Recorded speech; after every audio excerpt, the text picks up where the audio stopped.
श्री राम।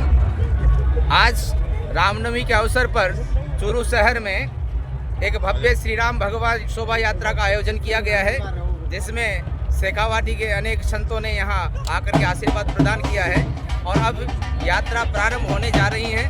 बहुत उत्साह के साथ सभी सनातनी भाई बंधु बहनियां सब जो हैं यहां उपस्थित हुए हैं और इनको देखकर ऐसा लग रहा है कि मानो सारा माहौल भगवामय हो गया है। भगवान श्री राम के प्राकट्य दिवस का इतना आनंद यहाँ महसूस किया जा रहा है।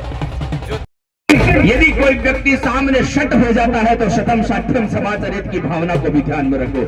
सनातन कहता है अहिंसा में जियो, लेकिन सनातन ये भी कहता है कि यदि सामने वाला व्यक्ति आप पर हिंसक हो जाए तो अहिंसा को त्याग दीजिए। उस समय हिंसा ही आपका उपाय करेगी, उस समय हिंसा ही आपको बचा कर रखेगी।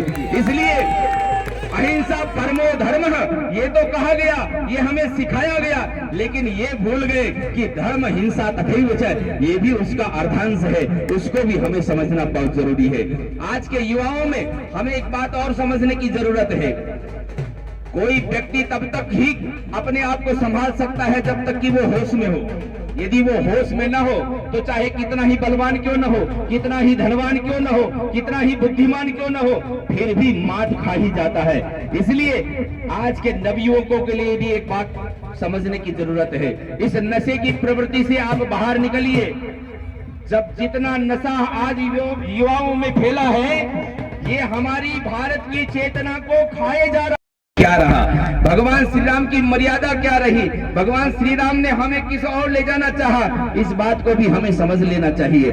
जब तक हम इस बात को नहीं समझेंगे तब तक हम सनातनी होने का ढोंग कर सकते हैं, लेकिन सनातनी बनने का प्रयास करना हमारा धर्म है। हम सनातन में जन्म, ये हमारा सौभाग्य है। भारतवर्ष में जन्म नहीं लेवा एतद्देश प्रसूतस्य सकाशाद अग्रजन्म।